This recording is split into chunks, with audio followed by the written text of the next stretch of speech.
Amara Johnson was the quiet black girl everyone underestimated. At Dunbar High, whispers followed her. Too serious, too proud, too different. Kyle Whitcomb and his crew ruled the halls with arrogance, mocking anyone who didn't fit their narrow mold. To them, Amara was an easy target, the kind who wouldn't fight back, and when an egg smashed against her head in front of everyone, they thought they'd won. What they didn't know was that beneath her calm exterior lay years of training, focus, and power. Amara Johnson wasn't just quiet. She was a karate black belt, and that day, silence learned how to fight back. Before we go any further, comment where in the world you are watching from, and make sure to subscribe, because tomorrow's story is one you don't want to miss. Through the bustling hallways of Dunbar High, Amara Johnson moved like a shadow, her backpack snug against her shoulders and her steps measured and deliberate. The morning sun streamed through the windows, casting long rectangles of light across the freshly waxed floors. She kept her eyes forward, her face a mask of calm despite the whispers that followed her like persistent echoes. "Look at Miss Perfect," a voice hissed from a cluster of girls near the lockers. Always acting so proper. Amara adjusted the strap of her backpack, maintaining her steady pace. Her mother's voice echoed in her mind. "Walk like you own the ground beneath your feet." So she did, even as the whispers grew louder. In AP Chemistry, Mrs. Reynolds called on her to answer a complex equation. Amara's response was quick and precise, earning a few eye rolls from her classmates. "My, aren't you strong-willed today?" Mrs. Reynolds remarked, her tone carrying that familiar edge that Amara had learned to recognize. It wasn't quite criticism, but it wasn't praise either. Just another way of saying she was too much. During third period, Kyle Whitcomb and his friends took their usual seats behind her in English class. She could feel their presence, heavy with intention, before the first spitball hit her chair. "Oops," Kyle whispered, loud enough for those nearby to hear. "My bad. Guess I'm just clumsy around certain people." His friends snickered, and Amara kept her eyes on her copy of "Their Eyes Were Watching God," her finger tracing the words as if they could shield her from what was happening. The teacher, Mr. Bennett, glanced up briefly before returning to his laptop, his silence speaking volumes. Lunchtime brought no relief. Amara sat at her usual table, unpacking the lunch her grandmother had prepared. Cornbread and honey, just the way she liked it. Kyle and his group passed by, deliberately bumping her table. "Watch it!" Chase Whitcomb called out with fake concern. "Table's unstable. Kind of like some people we know." Coach Whitcomb stood nearby, monitoring the cafeteria. His laugh carried across the room as he watched his son's antics. "Boys will be boys," he said to another teacher, loud enough for Amara to hear. She took another bite of her cornbread, chewing slowly, deliberately. Each swallow was an exercise in control. Each breath a reminder of Sensei Ab's teachings about patience and discipline. The afternoon classes dragged on, a parade of small humiliations. In geography, someone had drawn a crude caricature on her desk. In math, her raised hand was consistently ignored, despite having the correct answers. When the final bell rang, Amara walked home, taking the long way through the park. The autumn air was crisp, and fallen leaves crunched beneath her feet. It was easier to breathe out here, away from the suffocating halls of Dunbar High. At home, Mama Ruth was in the kitchen, the smell of sweet potato pie filling the house. One look at Amara's face, and her grandmother's eyes narrowed with concern. "Baby girl," Mama Ruth said softly, wiping her hands on her apron. "Something's troubling you." Amara shook her head, managing a small smile. "Just tired, Mama. Long day." Mama Ruth watched her for a moment longer, her wise eyes seeing more than Amara wanted to share. "Sometimes," she said carefully, The strongest trees bend the most in the storm. I'm fine, Amara insisted, heading upstairs to her room. Really? Later that night, after dinner and homework, Amara sat at her desk. The house was quiet except for the distant sound of her mother's late-night news show downstairs. She pulled out her journal, a simple black notebook with worn edges, and began to write. Dear Journal, today was another test. They don't know it, but every mockery, every whisper, every silent teacher is just another chance to practice what Sensei taught me. Strength isn't in fighting back. It's in choosing when not to fight. But sometimes I wonder if they mistake my silence for weakness. If they think my calm means they've won. She paused, pen hovering over the paper, before continuing. Mama Ruth says a diamond doesn't shine without pressure. Maybe that's what this is. Pressure creating something stronger than they could imagine. I won't let them see me break. I won't give them that satisfaction. I am my ancestors' wildest dreams, and their whispers can't drown out the roar of my heritage. Amara closed the journal and walked to her window.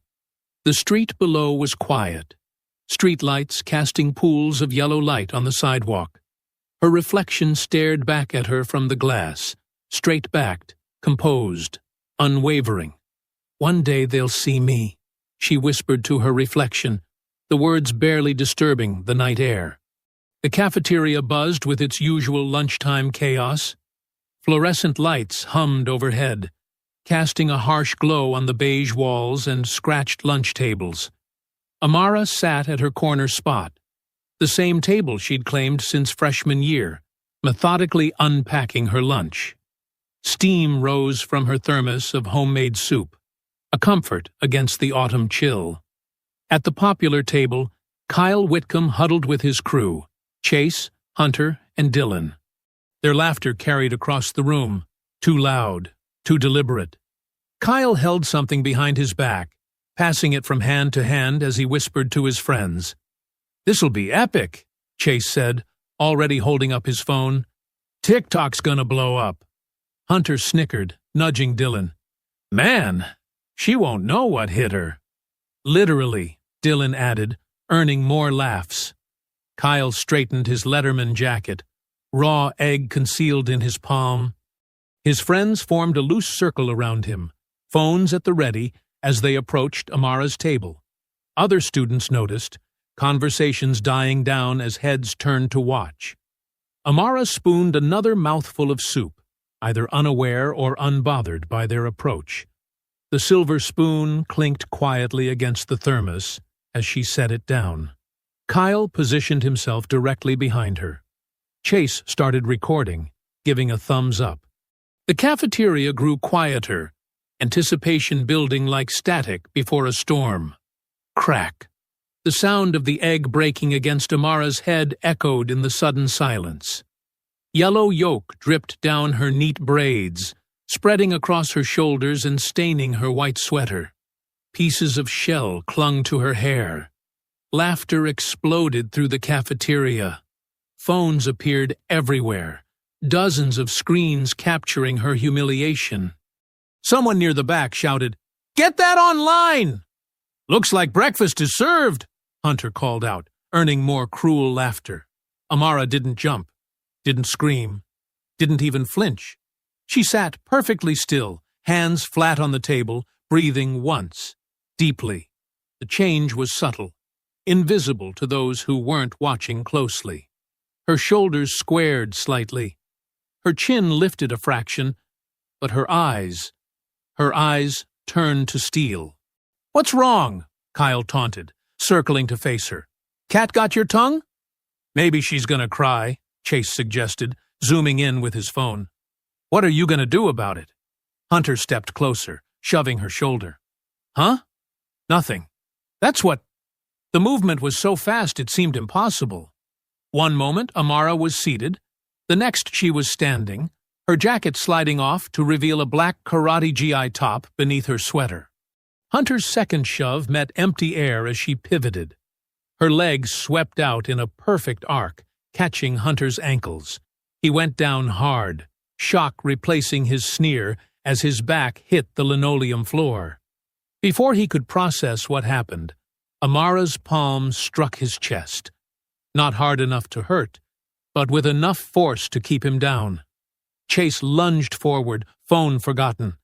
Amara moved like water, redirecting his momentum. He sailed over a nearby table, landing with a crash among scattered lunch trays.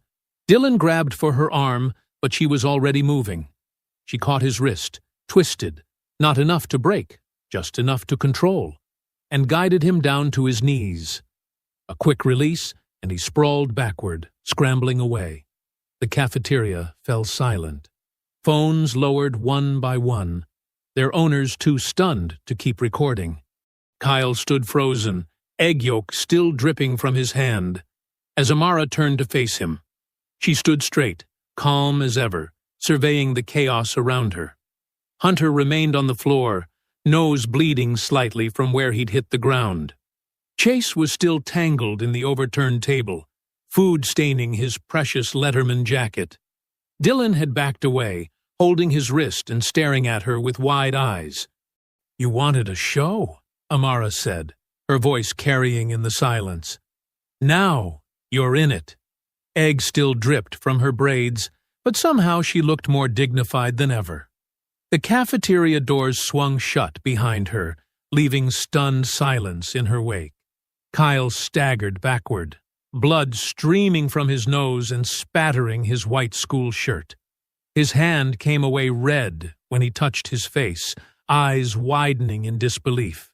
The cafeteria exploded with noise, gasps, screams, and excited shouts bouncing off the walls.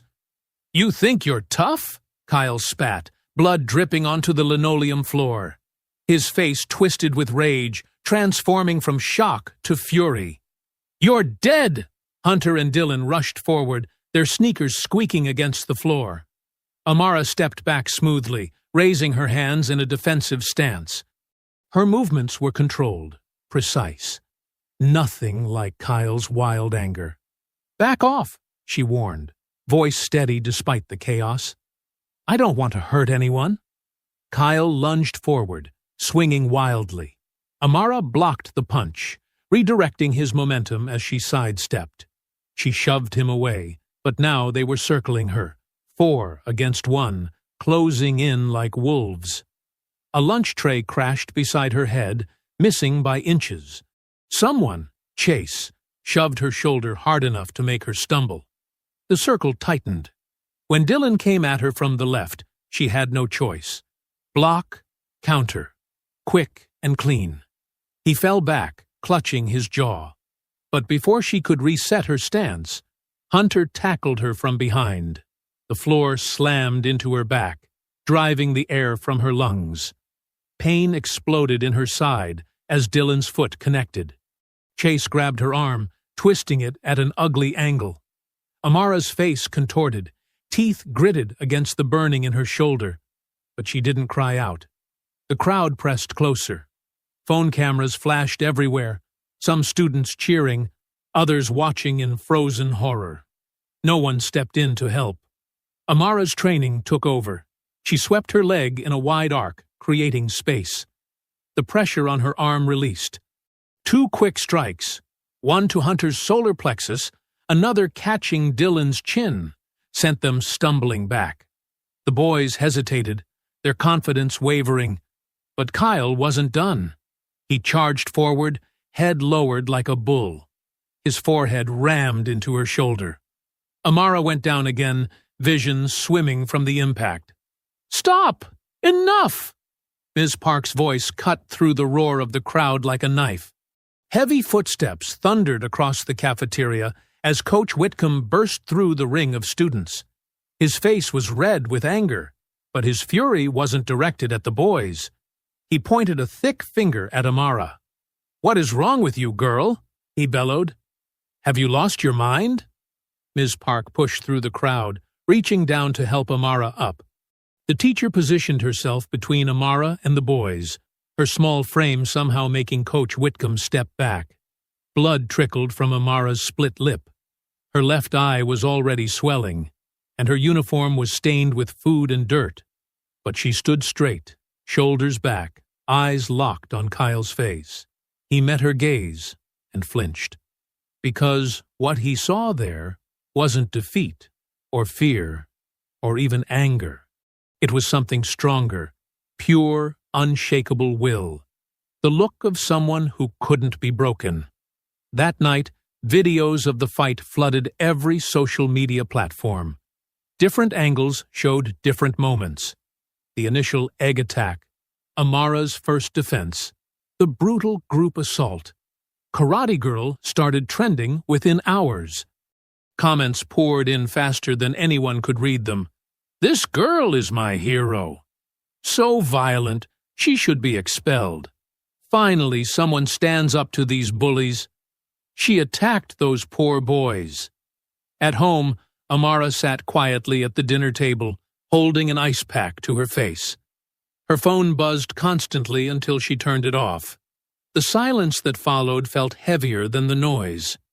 Mama Ruth set down a plate of food Amara couldn't bring herself to touch. "They'll cheer you today," her grandmother said softly, "but punish you tomorrow. That's how it always goes." Later that evening, Sensei Abe visited. He examined her injuries with careful hands, his eyes heavy with understanding but glowing with pride. "You showed control today," he said. "Not rage. That's important. But remember, the system fears your power more than their violence." In the empty dojo that night, Amara stood before the wall of mirrors. Dried blood still stained the collar of her shirt. Her reflection showed every bruise, every mark they'd left on her. But her eyes were clear and steady as she whispered, "I didn't fight. I survived." The morning sun cast long shadows through Principal Carr's office windows, making the room feel colder than it was. Amara sat straight-backed in an uncomfortable chair, her school uniform neat despite yesterday's chaos. Across the massive oak desk, Principal Carr studied her with folded hands and pursed lips. The silence stretched until Principal Carr cleared her throat.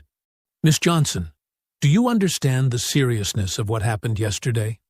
Before Amara could answer, the office door opened. Kyle shuffled in, followed by Hunter, Dylan, and Chase. Their faces were carefully arranged into expressions of fear and hurt. Kyle's nose was swollen. A white bandage stretched across it. "Sit down, boys," Principal Carr said softly, her tone gentler than the one she'd used with Amara. "You're safe here." Kyle sank into a chair, shoulders hunched. His eyes darted toward Amara before quickly looking away. I can't believe she did this to us," he said, voice trembling. "We were just joking around." "Joking?" Amara's voice was quiet but firm. "You smashed an egg on my head." "It was just a prank," Hunter cut in, his voice cracking. "We didn't mean anything by it." "But then she went crazy, like some kind of ninja psycho." Coach Whitcomb stepped into the office, his massive frame filling the doorway. "These are good boys, Margaret," he said to Principal Carr. "They're just kids being kids. But what she did?" He pointed at Amara. That was calculated violence. Ms. Park slipped in behind him, her face tight with concern.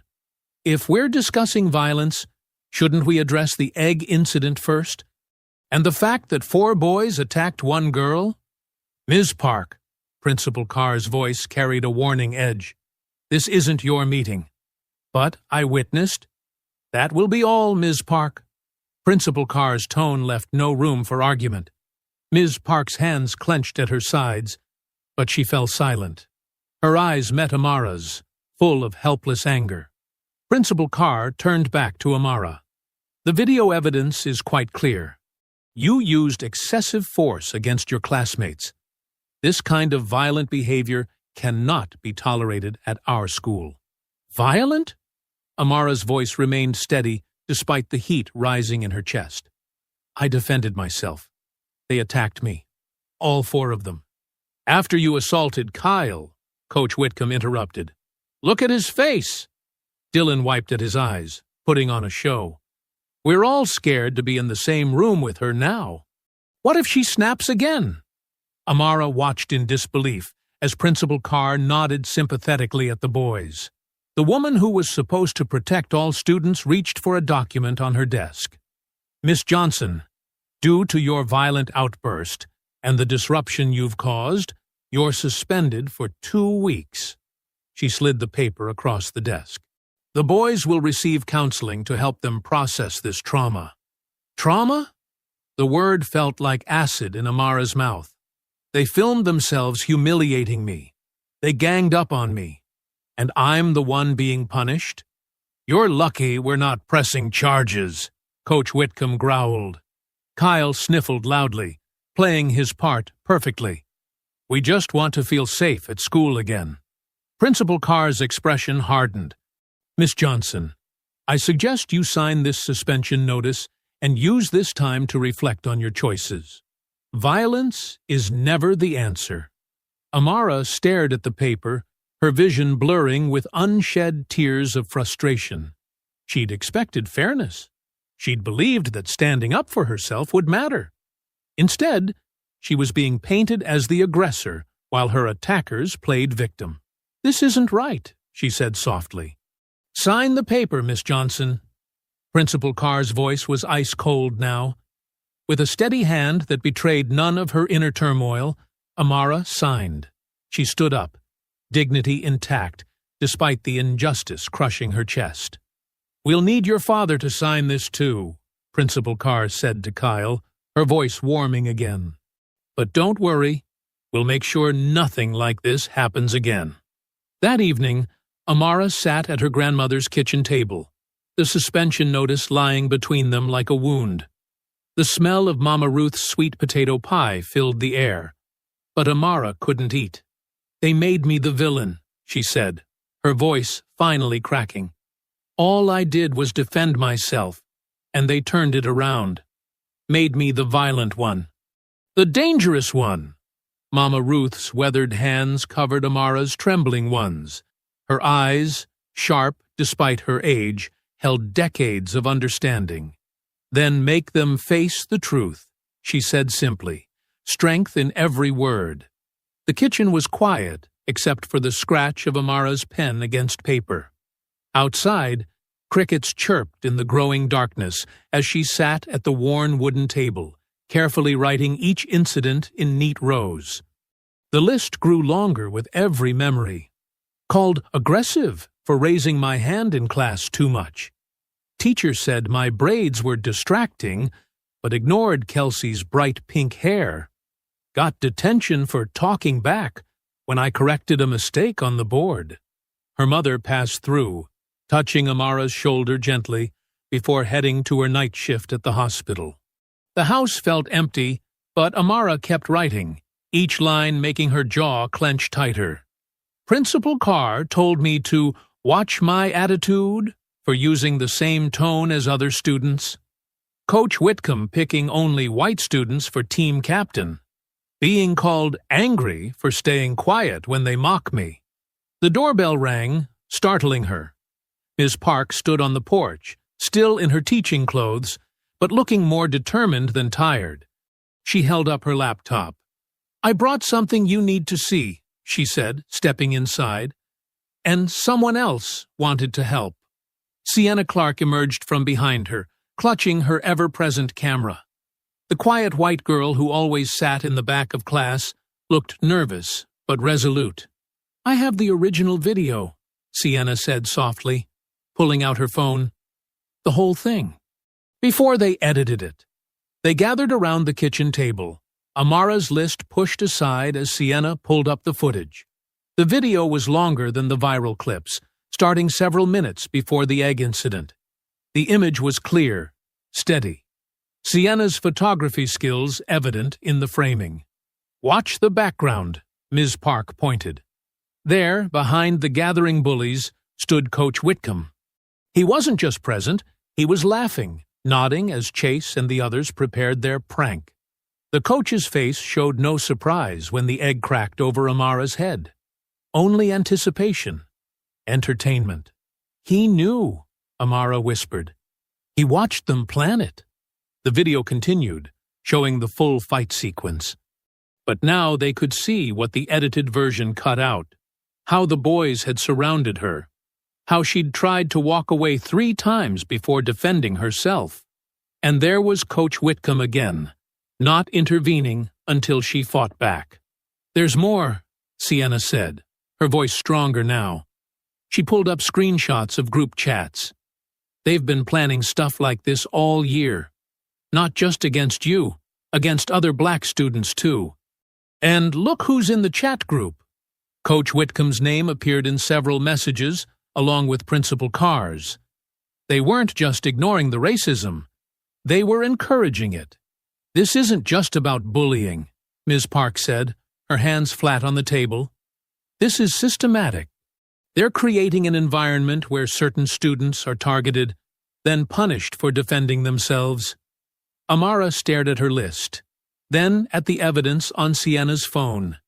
Everything connected. Every attitude comment, every aggressive label, every punishment that white students never seemed to receive. "The system won't give me justice," she said slowly, her voice hardening with resolve. "So I'll make it happen." The front door opened again. Sensei Abe stepped in, still in his white GI from evening classes. He'd been teaching for 30 years, long enough to recognize the look in his students' eyes. "Planning your counterattack?" he asked, settling into a chair. "They think they can break me," Amara said. "But they don't understand what real strength is." Sensei Abe nodded, his weathered face serious. "Then plan your next move like a kata. Deliberate, disciplined, each step flowing into the next." Ms. Park leaned forward. "We need to be strategic. They'll try to discredit you, paint you as the aggressor again." "But we have proof now," Sienna added, holding up her phone. "Real proof." They worked late into the night, 4 unlikely allies around a kitchen table. Mrs. Park's legal knowledge, Sienna's technical skills, Sensei Abe's strategic wisdom, and Amara's quiet determination, each piece essential to their plan. When the others finally left, Amara stood at her bedroom window. The street below was dark and quiet, but she felt more awake than ever. Her reflection in the glass showed no anger, no fear, only focus. "I'll fight smarter," she whispered to the night, knowing tomorrow would bring the first steps of their plan into motion. Morning sunlight streamed through the kitchen windows as Amara sat at the table, her laptop open beside stacks of printed screenshots. Her grandmother, Mama Ruth, worked steadily at the counter, the soft plink of peas falling into a metal bowl, creating a gentle rhythm. "These messages go back months," Amara said, scrolling through another group chat. Her voice was steady, but her fingers trembled slightly on the trackpad. Mama Ruth hummed softly, her weathered hands never pausing their work. "Sometimes people tell on themselves without meaning to. You just have to listen right." Amara's phone buzzed. Another message from Sienna. More screenshots appeared, each one worse than the last. The group chat was filled with cruel jokes, racist memes, and planning sessions for pranks that were anything but funny. Kyle and his friends hadn't even tried to hide their hatred, confident no one would ever see these messages. "Look at this one," Amara said, turning the screen. A message from Chase showed him bragging about the egg incident days before it happened. Below it, Coach Whitcomb had responded with laughing emojis. Mama Ruth leaned over, her reading glasses perched on her nose. Her lips tightened as she read, but she kept shelling peas, each one cracking open with a bit more force. Another message popped up from Sienna. "Found worse ones. Coach involved." Amara opened the new files. There it was, in plain text. Coach Whitcomb writing to the group. "We'll humble her again. These ones need to learn their place." The kitchen seemed to grow colder despite the morning sun. Mama Ruth's hands finally stilled, a half-shelled pea forgotten between her fingers. "Print that one," she said quietly. "Print them all." Mrs. Park arrived an hour later, carrying a thick manila folder labeled Discrimination Complaint Draft. She spread papers across the table while Mama Ruth made coffee, explaining terms like hostile environment and systemic bias. "We need to document everything," Ms. Park said, organizing screenshots into categories. Every incident, every message, every time they've targeted students of color. This isn't just about the fight anymore. Amara's phone kept buzzing with updates from Sienna, who was quietly gathering more evidence at school. New messages showed Kyle spreading his version of events. "She just went crazy and attacked us. We were just joking around and she snapped." Everyone saw her hit first. The lies spread through the school's social circles like poison, but Amara remained focused on the evidence. Each new screenshot, each documented incident, was another piece of armor she was building. By afternoon, her eyes were burning from staring at screens. Ms. Park had left to file preliminary paperwork, taking copies of their strongest evidence. Mama Ruth insisted Amara take a break, practically pushing her out the door. "Go to your dojo," she said firmly. "Clear your head. The fight's not going anywhere." The familiar scent of wood and canvas greeted Amara as she entered the empty training hall. She changed into her gi mechanically, muscle memory taking over as she tied her black belt. The mirror wall reflected her image. Straight-backed, composed, ready. She began with basic punches, each strike precise and controlled. The rhythm helped empty her mind of screenshots and messages, replacing digital hatred with physical focus. Her fists cut through the air with increasing speed, each punch carrying the weight of a different incident. Strike, for every time they called her aggressive. Strike, for Coach Whitcomb's laughing emojis. Strike, for Kyle's lies spreading through school halls. Strike, for a system that kept protecting the wrong people.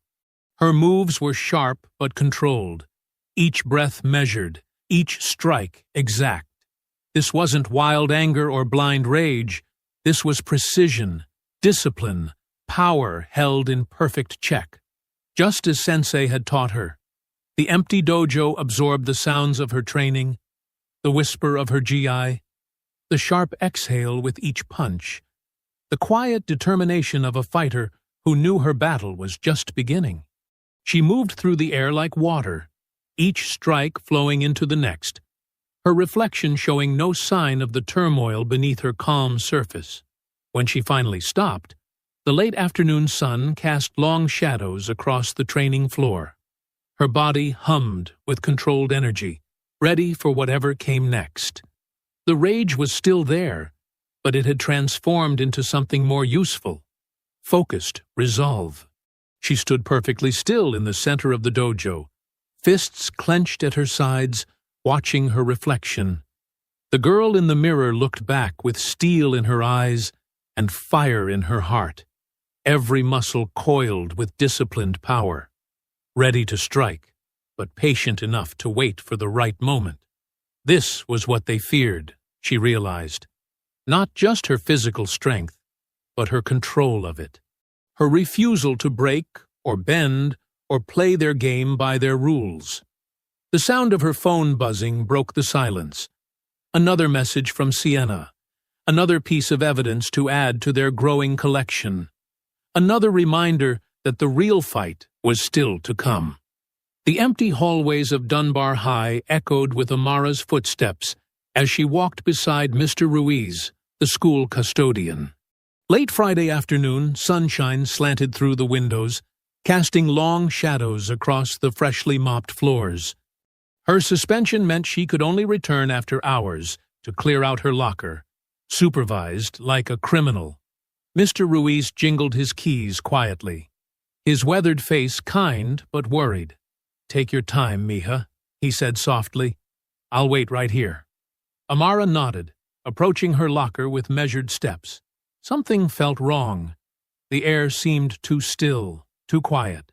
Her fingers brushed the combination lock, and she noticed dark smudges around its edges. The lock clicked open. As she pulled the door, something wet dripped onto her hand. Yellow and sticky. Raw egg. Her stomach clenched as the locker door swung wide. The sight hit her like a physical blow. Her books lay scattered, pages torn and smeared with yolk. Broken eggshells littered the shelves. But worst were the words. Ugly slurs scrawled in thick black marker across the inside of her door. Hatred spelled out in jagged letters. A folded paper fluttered down. She caught it, already knowing what it would say. The message was crude, written in mocking script. "Try hitting us again, freak." Behind her, Mr. Ruiz muttered something in Spanish, his voice tight with anger. Movement flickered at the edge of her vision, a shadow sliding between classroom doors. Her muscles tensed instinctively. They were here, waiting. She could feel their presence like static in the air. "Mr. Ruiz," she said quietly, "you should go." "No, I stay. Please." Her voice was firm but gentle. "It's okay." He hesitated, then nodded slowly.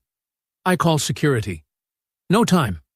She turned to face the hallway as footsteps approached from multiple directions. "Just go." They emerged from the shadows like wolves, Chase, Hunter, and Dylan. Phones already recording, cruel smiles on their faces. Chase's swagger seemed especially confident today. "No cameras now," he taunted, gesturing at the dead security cameras above. "No audience. Just us and you, freak." Amara stood perfectly still, her breathing steady. She could smell their sweat, their fear masked as aggression. Hunter flexed his fingers, circling left. Dylan moved right. "You really thought you could embarrass us and get away with it?" Chase's voice echoed in the empty hall. "Time to learn your lesson." Hunter struck first, a wild haymaker aimed at her head. Amara moved like water, stepping inside his reach. Her hand caught his wrist, redirecting his momentum. He stumbled past her, crashing into the lockers with a thunderous bang. Dylan rushed in, thinking he saw an opening. Her kick caught him perfectly in the solar plexus. Not full force, just enough to drop him gasping to his knees. Control. Always control. A metallic click made her spin. Chase stood with a penknife, blade glinting in the afternoon light. His hand shook slightly as he slashed at her. Time seemed to slow. Years of training took over. She twisted inside his guard, caught his wrist with both hands. A simple joint lock, pressure applied precisely. The knife clattered to the floor as Chase yelped in pain. She could have broken his wrist, could have driven him face first into the concrete. Instead, she controlled his descent, letting him fold to his knees. The knife lay between them. She picked it up carefully and set it on a windowsill, well out of reach. Hunter and Dylan stayed down. The fight knocked out of them. Chase knelt, cradling his wrist, fear finally showing through his mask of bravado. Amara stood in the center of them all, breathing hard but steady. Her voice came out quiet but clear. "You can't plant fear in someone who already faced it." Mr. Ruiz stood at the end of the hall, watching everything. His face showed a mixture of concern and grim satisfaction. Another truth witnessed, another injustice seen clearly in the light. The boys scrambled to their feet, backing away. Their phones had fallen during the fight, screens cracked on the hard floor. No victory videos this time. No edited clips to twist the truth. Amara remained motionless, watching them retreat. Her hands were steady. Her breath was calm. She had won without throwing a single punch, just like Sensei taught her. The victory wasn't in hurting them, but in showing them their power had limits. The sound of their running footsteps faded down the hall, leaving only the hum of fluorescent lights and the weight of what had just happened. Monday morning arrived with a gray drizzle that matched the mood in Principal Carr's office. Amara sat straight-backed in the hard chair, her mother beside her radiating quiet fury.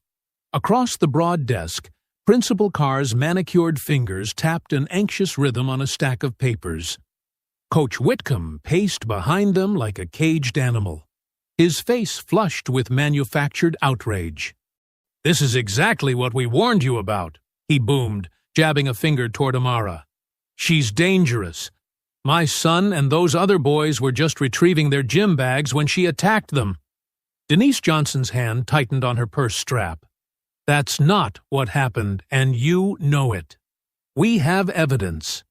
Coach Whitcomb pulled out his phone, tapping the screen with aggressive force. A video began to play, grainy and choppy, showing only fragments of the fight. Amara executing perfect defensive moves, but with all context stripped away. No sign of the knife, the racial slurs, or the initial ambush. "Convenient editing," Denise said coldly.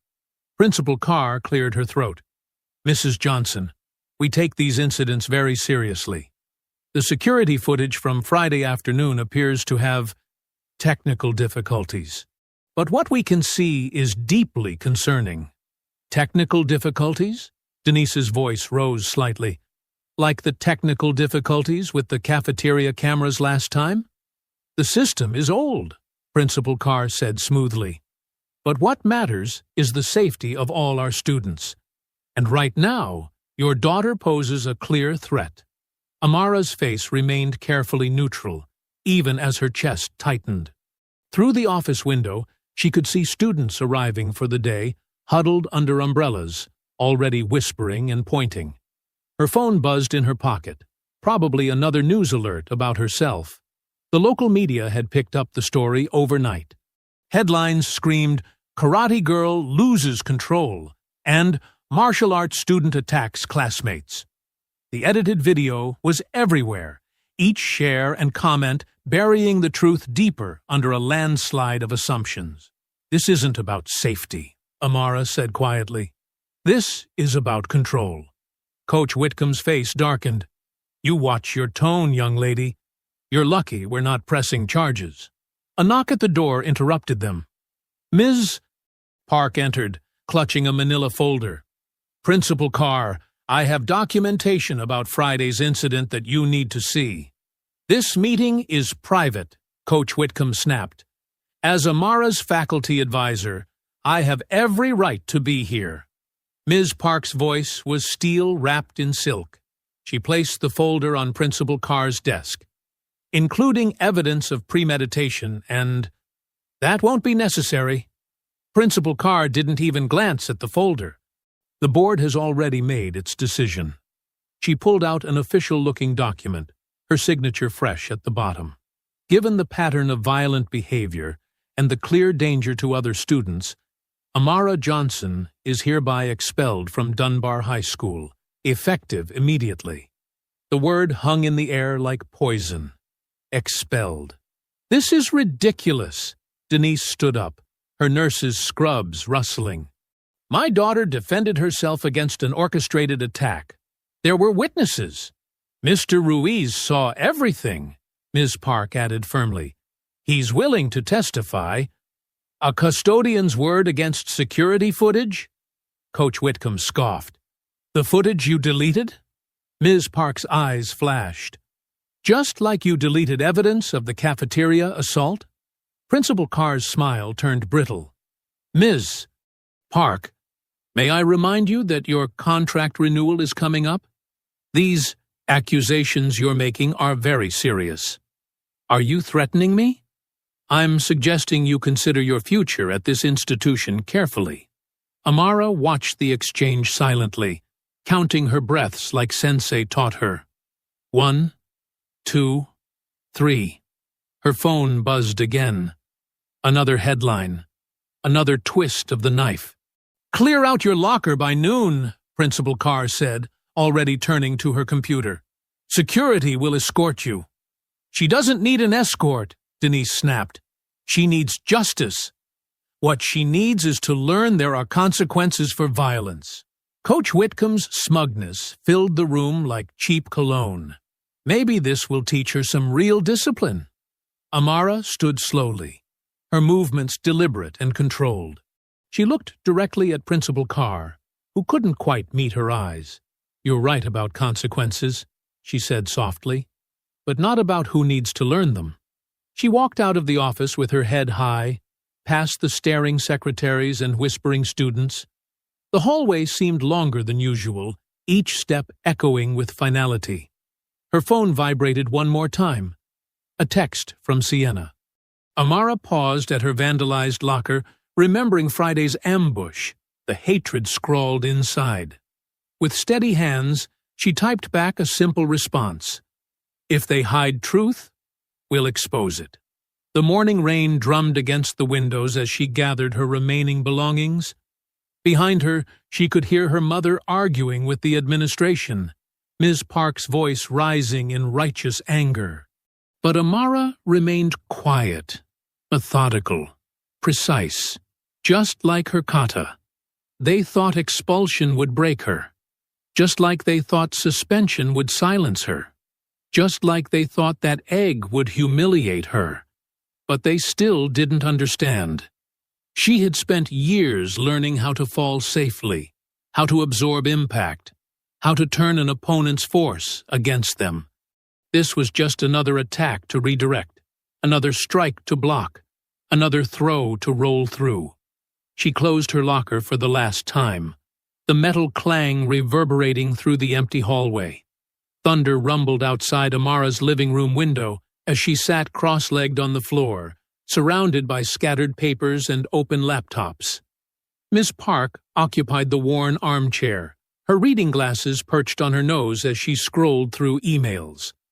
Sienna huddled on the couch, her camera bag beside her, fingers flying across her keyboard. "Look at this," Sienna said, turning her screen. "I managed to recover some deleted messages from the group chat. They were planning the locker ambush for days." Amara leaned forward, scanning the cruel messages. Her jaw tightened at the racial slurs mixed with their plotting. They really thought they could get away with it again. A knock at the door made them all jump. Ms. Park answered it, ushering in Mr. Ruiz, who looked nervous as he slipped inside, shaking rain from his maintenance uniform. "I shouldn't be here," he said quietly, glancing around. "But what they're doing, it's not right." He pulled a small flash drive from his pocket. "The security system backs up to a secondary server in the maintenance office. They don't know about it." Ms. Park plugged in the drive, and they clustered around her laptop. The footage was crystal clear. Kyle, Hunter, and Chase entering the locker area 15 minutes before Amara arrived. They could see them hiding, waiting, Chase pulling out the knife while the others snickered.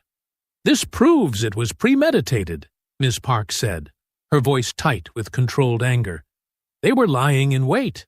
Coach Whitcomb knew." Mr. Ruiz added softly, "I saw him talking to them before." He patted his son's shoulder and walked away. Lightning flashed outside as Amara watched the video continue, showing the entire confrontation. Her defense moves looked even more controlled on camera. Precise, measured, protective rather than aggressive. "We need to get this to the superintendent," Sienna said, already copying the files. "They'll just bury it again," Amara replied, shaking her head. "We need something bigger, something public." She paused, an idea forming. "Something they can't hide from." Ms. Park looked up sharply. "What are you thinking? They want a public apology, right? To show everyone how sorry I am?" Amara's eyes gleamed. "Let's give them exactly what they want." Sienna caught on first, a slow smile spreading across her face. "A reconciliation meeting." "In the gym," Amara nodded. "For the press, to show how the school handles conflict resolution." "They'll never agree to that," Mr. Ruiz warned. "They will if they think it makes them look good," Ms. Park said, understanding dawning in her expression. "A chance to show their authority, their mercy." "And we'll be ready," Sienna added, patting her camera bag. "Multiple angles, live stream capability." They spent the next hour planning, voices low and intense over the storm's percussion. Ms. Park drafted a formal proposal for the meeting, coating it in bureaucratic language about healing and community values. Sienna mapped out camera positions and sight lines in the gym. Mr. Ruiz provided details about the building's layout, security systems, and blind spots. Meanwhile, Miss Sulpices, Park said, assembling a thick folder of evidence. I'll make sure the superintendent has everything. Anonymously, of course. The videos, the messages, the pattern of cover-ups. Through a secure server, Sienna added, helping encrypt the files. They won't trace it back to you. Another crack of thunder shook the windows. Amara stood, stretching muscles tight from sitting. I should get to the dojo. Sensei's expecting me. The others packed up, Mr. Ruiz slipping out first, then Sienna with her equipment. Ms. Park lingered, placing a hand on Amara's shoulder. Are you sure about this? She asked softly. It's risky. They could make things even worse. They already took everything they could, Amara replied. Now it's our turn. The rain had settled into a steady rhythm by the time Amara reached the dojo. The familiar scent of wood and incense wrapped around her as she entered, bowing at the threshold. Sensei Abe waited in the center of the training floor, a wooden board in his hands.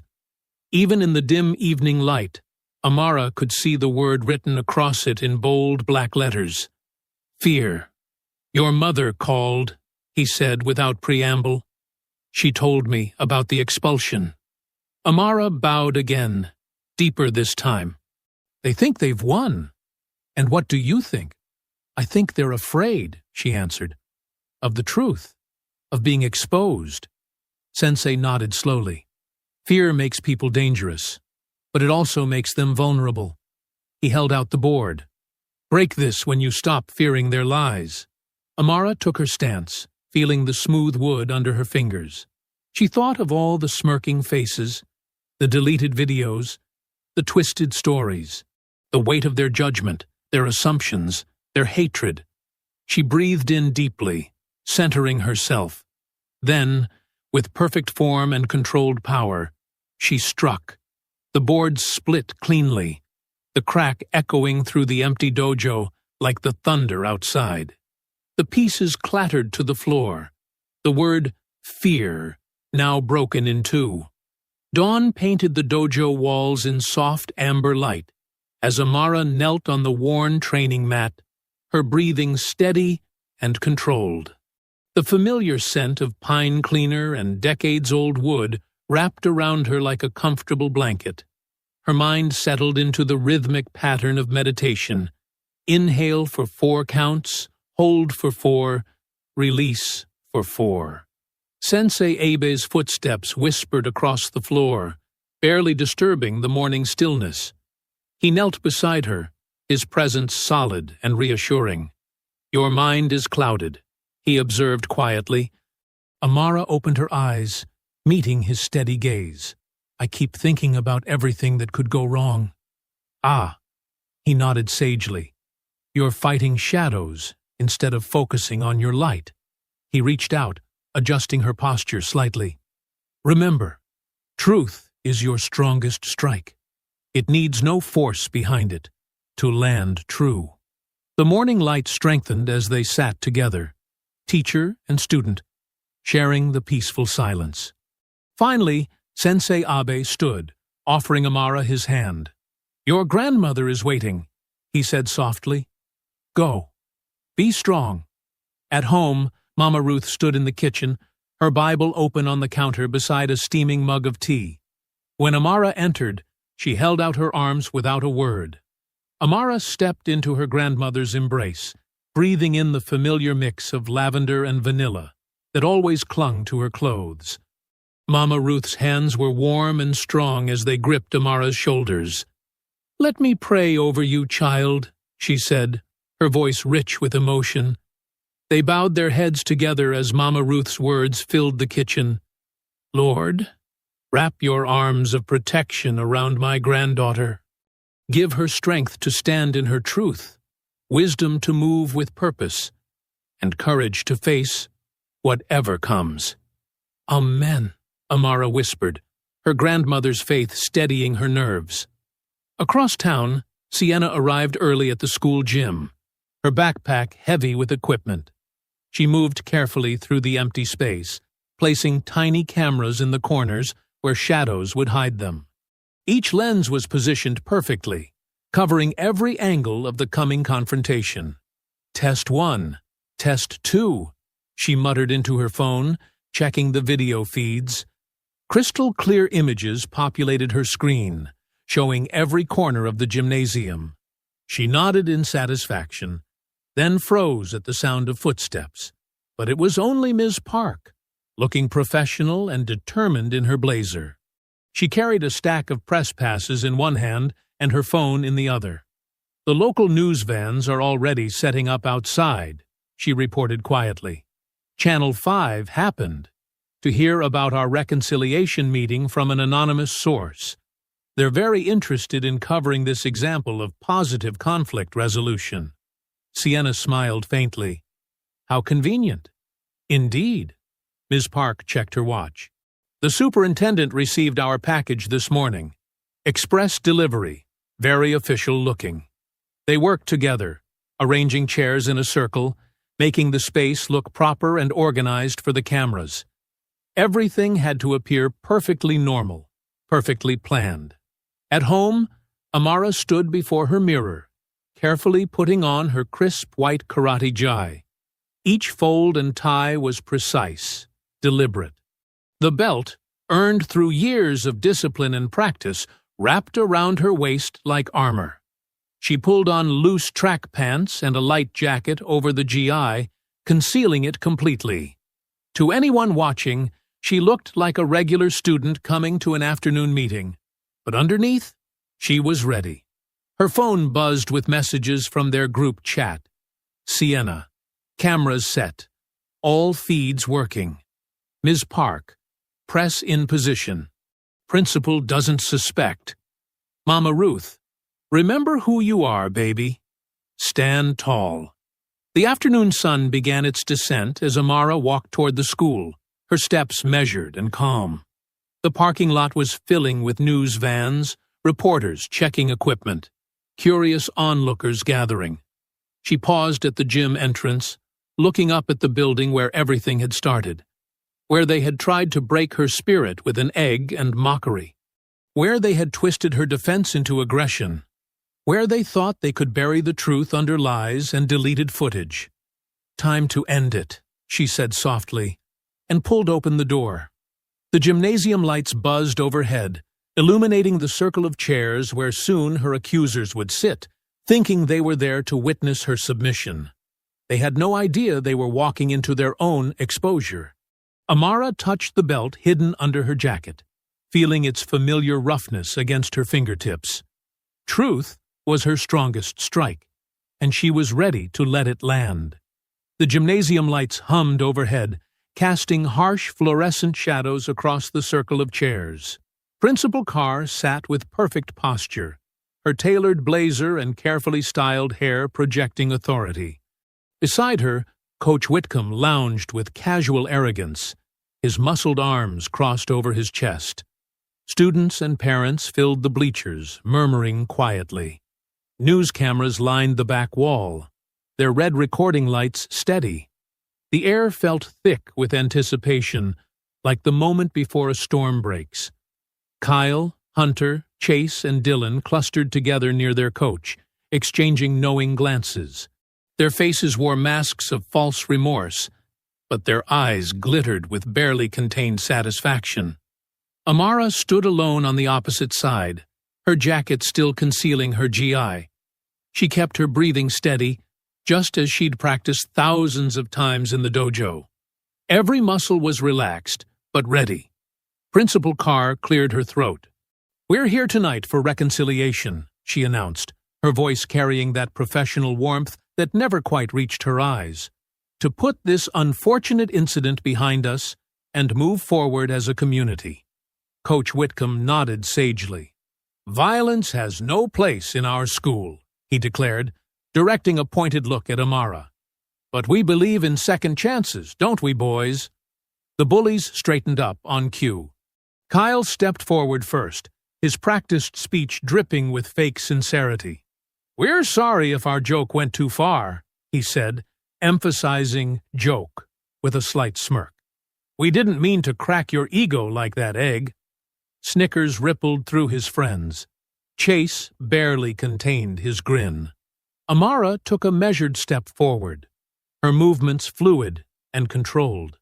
"You're right," she said, her voice clear and steady. "Let's talk honestly about what happened. All of it." She reached into her pocket, pulling out her phone. "Like the messages you sent afterward, the threats, the deleted footage." Coach Whitcomb's smile tightened. "Now, let's not dwell on— Or how about we discuss the racial slurs you used in your group chat?" Amara continued, her tone still perfectly calm. "The ones where you planned the attack?" Principal Carr stood quickly. "That's enough. This meeting is about moving forward, not making accusations." In the shadows above the bleachers, tiny red lights began blinking on hidden cameras. Every word was streaming live to the school's website and local news stations. Chase pushed past Kyle, getting in Amara's face. "You think you're so smart," he snarled, shoving her shoulder roughly. Always playing the victim. Amara didn't move, didn't flinch. "Don't," she warned quietly. "Or what?" Chase shoved harder, making her step back. "You'll go crazy again? Show everyone what you really are?" The gymnasium fell silent, tension crackling like electricity. Coach Whitcomb stood, his face darkening. Principal Carr reached for her phone, probably to call security. But they'd all miscalculated.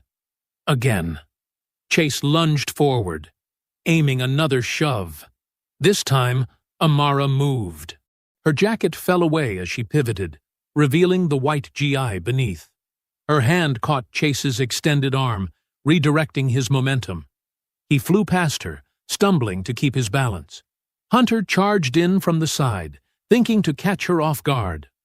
Amara dropped low, swept his legs out, and sent him crashing to the mat with a controlled flip that knocked the wind from his lungs.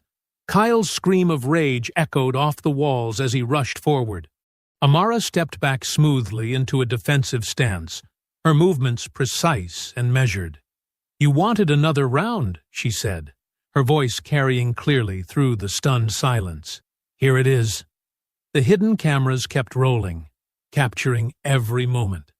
Every face in the bleachers was frozen, watching the scene unfold.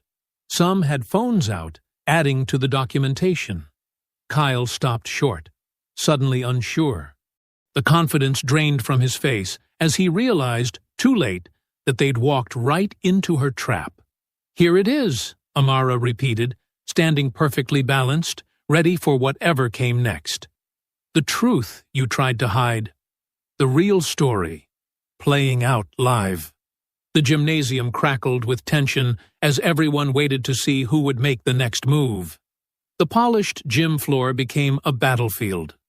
Hunter snatched up a metal folding chair, his face twisted with rage. The screech of its legs against the floor echoed through the suddenly silent space. "You think you're so special?" he snarled, hurling the chair at Amara's head. She dropped and rolled, the chair clattering harmlessly behind her. In the same fluid motion, she pushed up from her crouch and launched a precise sidekick that caught Hunter square in the chest. The impact knocked him back several steps, leaving him gasping for air. Chase circled to her left, looking for an opening. His football training showed in his stance, low, ready to tackle. "Not so tough without your camera crew, are you?" He lunged, arms spread wide to grab her. But Amara was already moving. She stepped into his charge, using his own momentum against him. Her hip pivoted, her hands found his sleeve and collar, and suddenly Chase was airborne. He crashed down hard, and before he could recover, she had his arm locked in a textbook hold. "Yield," she commanded quietly. When he struggled, she applied just enough pressure to make him feel the control she had. Not enough to hurt, just enough to prove a point. "Let him go!" Dylan shouted, trying to sneak up behind her. Without releasing Chase, Amara glanced over her shoulder. She'd been tracking Dylan's footsteps the whole time, feeling his presence through years of training. As he reached for her, she released Chase and spun away from both boys. Dylan's momentum carried him forward. Amara caught his extended arm, stepped past his center of gravity, and executed a perfect hip throw. He landed on one of the gym mats with a heavy thud, the impact forcing a grunt from his lungs. Throughout it all, Amara's breathing remained steady, her movements precise. Each counter was measured, each lock applied with just enough force to control but never harm. This wasn't about hurting them. It was about showing them the difference between power and violence. Hunter had recovered his breath and charged again, this time joined by Chase. They came at her from opposite sides, thinking to overwhelm her. Amara waited until the last possible second, then dropped and rolled between them. The boys collided with each other, stumbling back in confusion. "Stop this!" Coach Whitcomb's voice boomed across the gym. His face was red with fury as he strode forward, reaching for Amara's arm. "This ends now!" His large hand clamped down on her forearm, fingers digging in. But Amara had been ready for this too. She rotated her arm in a circular motion, breaking his grip with a basic wrist escape she'd learned in her first year of training. The coach staggered back, surprise replacing his anger. Amara stepped away from all of them, maintaining her defensive stance. The gym had gone completely silent. Every face stared at her. The principal frozen, half-rising from her chair. The boys scattered around her in various states of disarray. The coach rubbing his wrist where she'd broken his grip. "Still think I'm out of control?" she asked softly, her voice carrying in the silence. Her GI was still pristine white, not a hair out of place. Meanwhile, the boys were disheveled and panting, their earlier confidence shattered. The quiet was broken by a sudden commotion at the gym entrance. The double doors burst open with a bang, and students began pouring in. Teachers followed close behind, many with phones already recording. Their faces showed a mix of shock and awe at the scene before them. The truth was finally visible for everyone to see. No edited videos, no twisted narratives, just the raw reality of what happened when bullies pushed too far and found out their target could push back. Chase struggled to his feet, his earlier bravado gone. Hunter wouldn't meet anyone's eyes. Dylan remained on the mat, looking dazed. Coach Whitcomb's face had drained of color as he realized how many witnesses now filled the gym.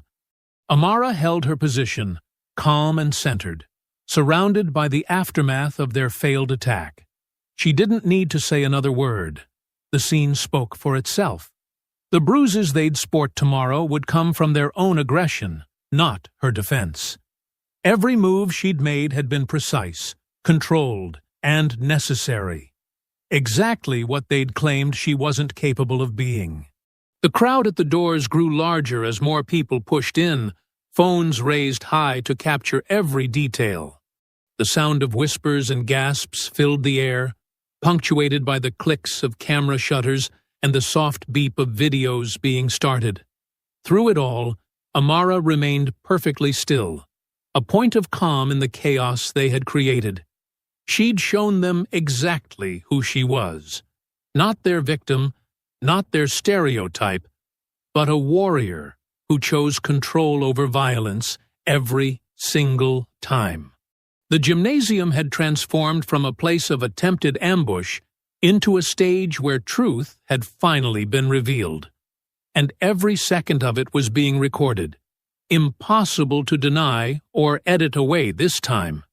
The crowd pressed closer, phones raised high as Coach Whitcomb stepped forward, his face flushed with desperate anger. He jabbed a finger toward Amara, who stood perfectly still in her defensive stance.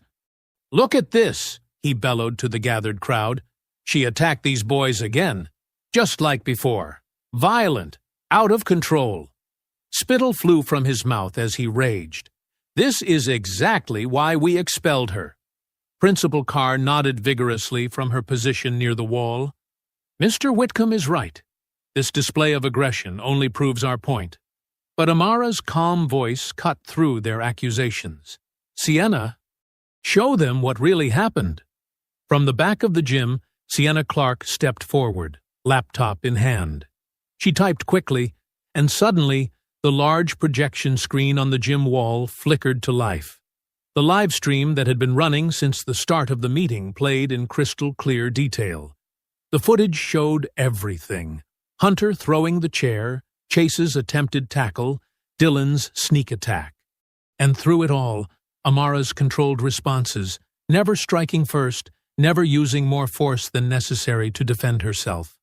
Gasps and murmurs rippled through the crowd. Someone whispered, "She never attacked them. She protected herself." But Amara wasn't finished.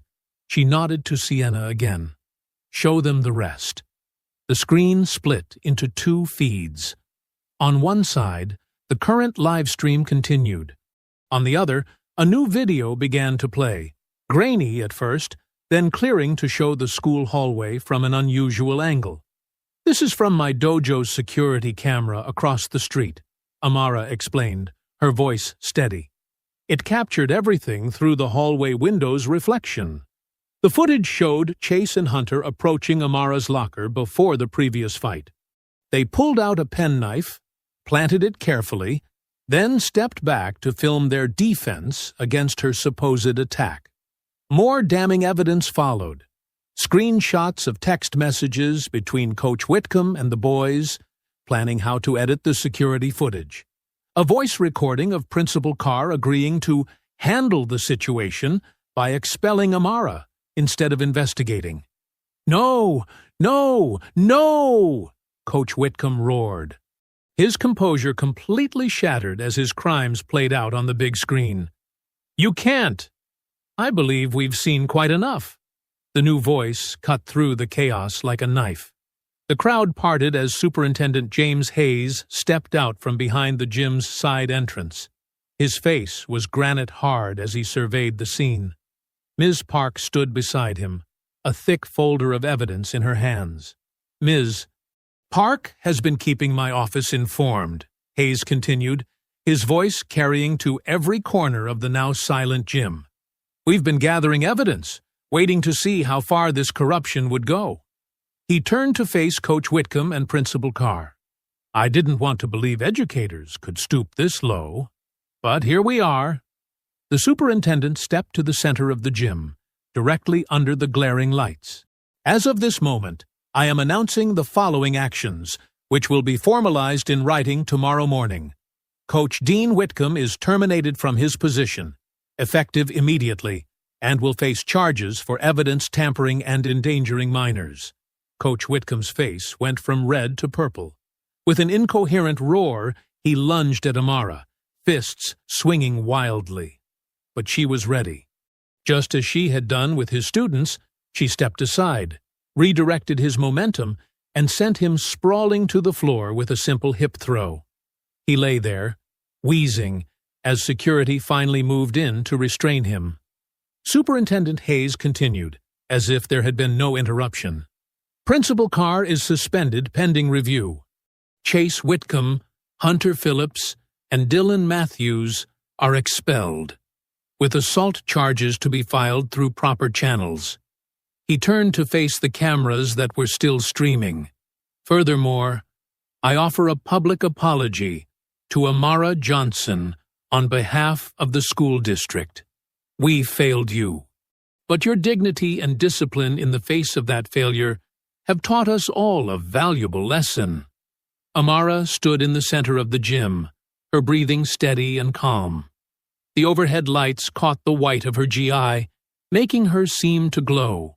Around her, people began to applaud, softly at first, then building to a thunderous roar.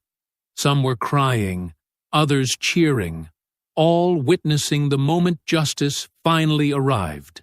Mrs. Park wiped tears from her eyes as she watched her students stand tall, unbroken, and vindicated. Sienna beamed from behind her laptop, proud to have helped expose the truth. Even Mr. Ruiz, the security guard who had witnessed so much, nodded in approval from his position by the door. Through it all, Amara maintained her disciplined stance, neither celebrating nor gloating. She had won not through violence, but through patience, strategy, and unwavering control. The very qualities they had tried to deny in her had become the instruments of their downfall. The applause continued to echo through the gymnasium, bouncing off the walls and filling the space with the sound of long-delayed justice finally being served. The morning sun painted Dunbar High's brick walls in warm light as Amara walked through the front doors. Her footsteps echoed differently now. No more whispers followed her, no sideways glances carried mockery. Instead, phones lit up with notifications as students scrolled through headlines splashed across their screens. Black Belt Girl exposes racism and corruption at local high school. Karate students stand against bullying reveals systematic discrimination. School officials fired after student fighter proves institutional bias. Ms. Park met her at her locker, beaming with pride. The superintendent called an all-school assembly this morning. He wants to make a formal announcement about the changes. Amara nodded, running her fingers over her locker door, now clean of slurs and vandalism. Changes are good, she said quietly, but they have to last. As they walked toward the gymnasium, students began to notice her. Unlike before, faces brightened with recognition and respect. A freshman girl who had always hunched her shoulders while walking past the bullies stood straighter when she saw Amara. Others nodded in acknowledgement or smiled openly. The gymnasium was packed when they arrived. Where just yesterday there had been chaos and revelation, now there was anticipation and hope.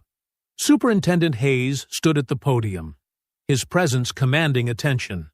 As of this morning, he announced, his voice carrying to every corner, we begin a new chapter at Dunbar High. Principal Carr's office has been cleared, and we are implementing immediate administrative changes. He gestured to a woman standing nearby. Dr. Sarah Chen, he introduced her, an experienced educator with a background in restorative justice and cultural competency. She would serve as interim principal while a thorough search was conducted. But the biggest announcement came next. Ms. Johnson, Hayes called out, would you join me up here?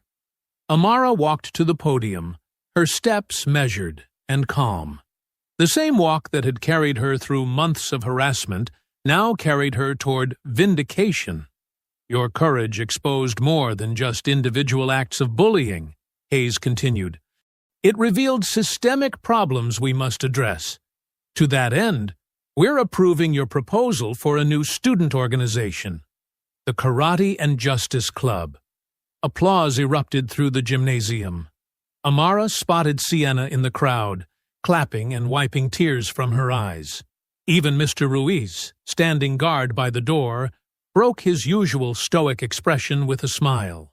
The club, Hayes explained, will combine self-defense training with discussions about justice, equality, and standing up to discrimination. Ms. Johnson will serve as lead student instructor under the guidance of her sensei. As if on cue, the gym doors opened. Sensei Abe walked in, his presence commanding immediate respect. He approached the podium with measured steps, bowed slightly to the assembly, then turned to face Amara. You have honored the true spirit of martial arts, he said, his voice carrying despite its quietness. You fought the biggest fight, and won without hate. That is the mark of a true warrior. Amara bowed deeply to her teacher, emotion threatening to break through her composed exterior.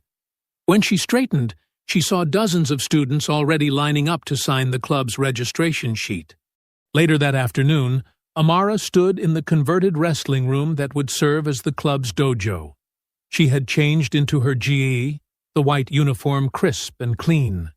New mats covered the floor, and training equipment lined the walls. But what caught everyone's attention was the simple wooden board mounted in a place of honor. The board she had broken, labeled Fear, now hung in a simple frame. Below it, she had added a small plaque, Fear Breaks. Truth stands. Students began filing in for the first class. Some confident, others nervous, all curious.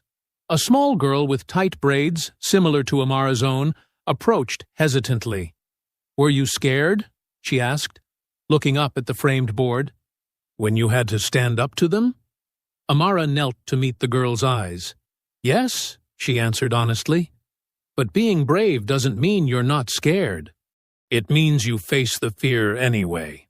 The girl nodded solemnly, then took her place on the mat with the others. Amara moved to the front of the class, surveying the faces before her. Faces that showed hope, determination, and the desire to learn not just how to fight, but how to stand tall. She bowed to her students, and they bowed back. As she began teaching the first basic moves, she caught her reflection in the mirror. No longer the quiet girl who endured in silence, but a teacher, a leader, someone who had transformed her pain into purpose. The framed board watched over them all, a reminder that fear could be broken, that justice could prevail, and that sometimes the strongest fight wasn't won with fists, but with unwavering dignity and truth. The afternoon sun streamed through the high windows of Dunbar High's gymnasium, casting long rectangles of golden light across the blue mats. The rhythmic sound of bare feet moving in unison filled the space, as Amara led her students through their basic stances. "Remember," she called out, her voice clear and steady, "power comes from your center. Feel the earth beneath your feet." 20 students moved through the positions, front stance, back stance, horse stance, their faces showing varying degrees of concentration. Among them was Sarah Whitcomb, Chase's younger sister, who had begged to join despite her family's initial resistance. She mirrored Amara's movements with particular intensity, as if trying to prove something to herself. "Good form, Sarah," Amara said quietly as she passed. The girl's eyes lit up at the praise. The mix of students reflected the changes at Dunbar: black, white, Asian, Hispanic kids training side by side. Some wore pristine new GIs, others in PE clothes until they could afford proper uniforms. But on the mat, they were all equal, all learning the same fundamental truth. Strength came from within. "Now pair up," Amara instructed. "Practice your blocking techniques. Remember, control is everything." Laughter bubbled up as partners took turns throwing slow-motion punches and practicing their blocks. The sound echoed off the walls, not the cruel laughter that had once filled this space, but the genuine joy of learning and growing together. A small hand tugged at Amara's GI sleeve. She looked down to find Destiny, a 7th grader with braids decorated with bright beads, looking up at her with serious eyes. "Ms. Johnson?" Destiny asked, her voice barely above a whisper. "Were you scared when they hit you with the egg and everything?" The question brought the room to a gradual hush. Other students paused their practice, turning to listen. Amara knelt down to meet Destiny at eye level, her movement graceful and deliberate. "Yes," she answered, her voice gentle but firm. "I was scared. Anyone would be scared when people try to hurt them." She placed a hand on Destiny's shoulder.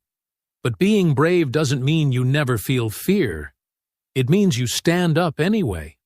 You face what scares you and say, 'You can't break me.'"